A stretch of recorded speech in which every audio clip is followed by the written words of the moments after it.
Students জ্ঞানজ্যোতি coaching সেন্টারের পক্ষ থেকে তোমাদের সকলকে জানাই আরো একবার স্বাগত। তো স্টুডেন্টস, আজকের ক্লাসে আমরা যে বিষয় নিয়ে আলোচনা করবো তা হলো সুফিবাদের প্রভাব সম্পর্কে।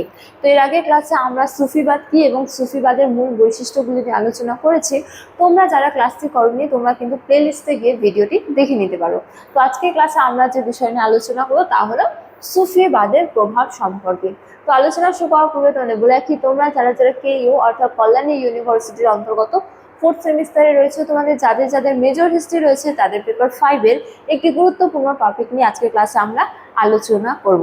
তো আলোচনা শুরু করার পূর্বে তোমরা একটা ছোট্ট ইনফরমেশন দিয়ে রাখি যে তোমরা যারা যারা ভাবছো তোমরা এই সেমিস্টারে আমাদের সাথে অনলাইনে যুক্ত হবে, তোমরা স্ক্রিনে দুটো নাম্বার দেখতে পাচ্ছ। এই দুটো নাম্বার হলো আমাদের জ্ঞানজ্যোতি কোচিং সেন্টারের অফিসিয়াল হেল্পলাইন নাম্বার। তো তোমরা এই দুটো নাম্বারের মধ্যে যে কোনো একটিতে যোগাযোগ করে আমাদের সাথে যুক্ত হতে পারো। এছাড়া তোমাদেরকে একটু কোর্স ডিটেলসটাও বলে রাখি যে তোমাদের যাদের যাদের মেজর কোর্স হয়েছে তোমাদের জন্য যে কোর্স ফিটা রাখা হয়েছে সেটা রাখা হয়েছে 1199 টাকা। এছাড়া তোমাদের যাদের যাদের মাইনর কোর্স হয়েছে তোমাদের জন্য যে কোর্স ফিটা রাখা হয়েছে সেটা রাখা হয়েছে 699 টাকা। তবে বর্তমানে তোমাদের জন্য একটি বিশেষ অফার রয়েছে যে তোমরা কেবলমাত্র 99 টাকা দিয়ে রেজিস্ট্রেশন করার মাধ্যমে পুরো কোর্সটা কিন্তু আমাদের কাছ থেকে পারচেস করে নিতে পারবেন। এর জন্য তোমাদের আর কোনো ধরনের কোনো পে করতে হবে না। অর্থাৎ কেবলমাত্র 99 টাকা দিয়ে রেজিস্ট্রেশন করার মাধ্যমে তোমরা তোমাদের এই সেমিস্টারের পুরো 6 মাসের যে কোর্সটা রয়েছে সেটা কিন্তু একবারেই আমাদের কাছ থেকে পারচেস করে নিতে পারবে। এর জন্য তোমাদের আর কোনো ধরনের কোনো পে করতে হবে না। তবে একটা কথা মনে রাখবে যে এই অফারটা কিন্তু কেবলমাত্র প্রথম 100 জন স্টুডেন্টদের জন্যই রাখা হয়েছে। অর্থাৎ সেকেন্ড সেমিস্টারের প্রথম 100 জন, ফোর্থ সেমিস্টারের প্রথম 100 জন এবং কি সিক্স সেমিস্টারের প্রথম 100 জন স্টুডেন্টদের জন্য রাখা হয়েছে। তো স্টুডেন্টস, এই ছিল ইনফরমেশন। এবারে আমরা আজকের আলোচনা শুরু করব। তো আলোচনার বিষয়ে প্রথমেই বললাম যে সুফিবাদের প্রভাব সম্পর্কে, ঠিক আছে।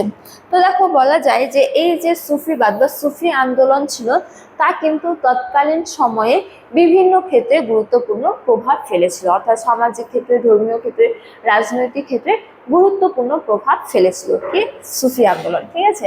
তো দেখো, এবারে আমরা সেই প্রভাবগুলি সম্পর্কে একে একে আলোচনা করব।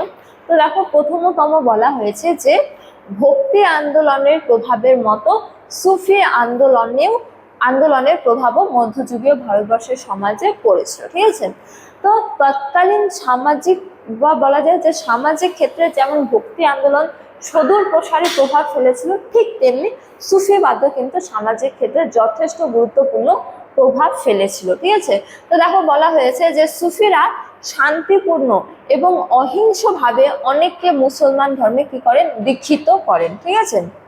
যার ফলে ভারতে মুসলমানদের সামাজিক ও সাংস্কৃতিক জীবনে সুফিবাদ বিশেষ প্রভাব বিস্তার করেছিল, ঠিক আছে। তো সুফিরা কি করেছিল, সহজ সরল ভাষায় ইসলামের বাণীগুলি প্রচার করেছেন, ঠিক আছে। যার ফলে বহু মানুষ ইসলাম ধর্মে কি হয়েছিল, দীক্ষিত হয়েছিল। তো এটা ধর্মীয় ক্ষেত্রে গুরুত্বপূর্ণ প্রভাব পড়েছিল যে ইসলাম ধর্মের জনপ্রিয়তা বৃদ্ধি পেয়েছিল, ঠিক আছে। তো তার সাথে সাথে কি হয়ে যায়, মুসলমানদের সামাজিক এবং কি সাংস্কৃতিক জীবনেও কিছুটা পরিবর্তন ঘটেছিল এই সুফি আন্দোলনের মাধ্যমে, ঠিক আছে। তো দেখো, বলা হয়েছে এখানে সুফিবাদের প্রভাব হবে না, বলা হয়েছে যে ভক্তি আন্দোলনের প্রভাবের মতো সুফি আন্দোলনেরও প্রভাব মধ্যযুগীয় ভারতে হবে মুসলমান এবং কি মুসলমানদের ভারতীয়করণে যথেষ্ট সাহায্য করেছিল। অর্থাৎ মধ্যযুগীয় ভারতের কিছু মানুষকে মুসলমানে এবং বহিরাগত মানুষকে ভারতীয়করণে এই সুফিবাদ যথেষ্ট সাহায্য করেছিল, ঠিক আছে। অর্থাৎ সামাজিক ক্ষেত্রে এই সুফিবাদ যথেষ্ট প্রভাব ফেলেছিল, ঠিক আছে, সামাজিক এবং কি ধর্মীয় ক্ষেত্রে। কেননা ইসলামের যে জনপ্রিয়তা তা বৃদ্ধি পেয়েছিল, বহু মানুষ ইসলাম ধর্মে দীক্ষিত হয়ে পড়েছিল, ঠিক আছে। যার ফলে ধর্মীয় এবং সামাজিক ক্ষেত্রে বিশেষ পরিবর্তন ঘটেছিল বা সুফিবাদ প্রভাব ফেলেছিল, ঠিক আছে। তারপরে দ্বিতীয়তমের ক্ষেত্রে দেখো, বলা হয়েছে যে সুফিবাদ মুসলমান যুবক সমাজে উচ্চ নৈতিকতার আদর্শ স্থাপন করেছিল, ঠিক আছে, এবং তাদের চরিত্র গঠনে কি করেছিল, সাহায্য করেছিল, ঠিক আছে। ফলে তারা জীবন সম্পর্কে এক সুস্থ ও যৌক্তিকতাপূর্ণ আদর্শ গড়েছিল, ঠিক আছে। এছাড়া সুফিবাদ মুসলমান যুব সমাজে উচ্চ নৈতিকতা আদর্শ স্থাপন করেছিল যা তাদের এখানে গড়ে তুলতে হবে গড়ে তুলতে পেরেছিল। তো এই যে সুফিবাদ তৎকালীন যে যুবক সমাজ ছিল, ঠিক আছে, বা যুব সমাজ, তাদের উপরও গভীর প্রভাব ফেলেছিল, ঠিক আছে, বিশেষত তাদের নৈতিকতার আদর্শ গঠনে বিশেষ প্রভাব ফেলেছিল, ঠিক আছে। তো এই সুফিবাদের প্রধান আদর্শ কি ছিল? সহজ সরল জীবন যাপন করা, ভোগ বিলাস ত্যাগ করা, ঠিক আছে। এছাড়া কি গুরুর নির্দেশ মেনে চলা বা সৎ গুরুর আদর্শের উপর কি করতো? সুফিবাদ বিশ্বাস করতো। তো এই যে সুফিবাদের নীতিগুলি বা বৈশিষ্ট্যগুলি বা আদর্শগুলি, এই আদর্শগুলি যুব সমাজে নৈতিকতার উপর কি করেছিল? প্রভাব ফেলেছিল, যার ফলে তারা জীবন সম্পর্কে কি করেছিল? এক সুস্থ এবং যুক্তিকতাপূর্ণ আদর্শ সম্পর্কে অবগত করেছিল, এবং বা বলা যায় যে তাদের চরিত্র গঠনে সাহায্য করেছিল, ঠিক আছে। তাদের ভবিষ্যৎ যে চরিত্র, সেই চরিত্র গঠনে এই সুফিবাদ কি করেছিল? প্রভাব ফেলেছিল, ঠিক আছে। এটি হলো সুফিবাদের অন্যতম প্রভাব। তারপরে দেখো সুফিবাদের আরেকটি গুরুত্বপূর্ণ প্রভাব সম্পর্কে বলা হয়েছে যে মুসলমান তথা সুফিদের মধ্যে শিক্ষা বিস্তারে সুফিবাদ বিশেষ গুরুত্বপূর্ণ ভূমিকা পালন করেছিল, ঠিক আছে।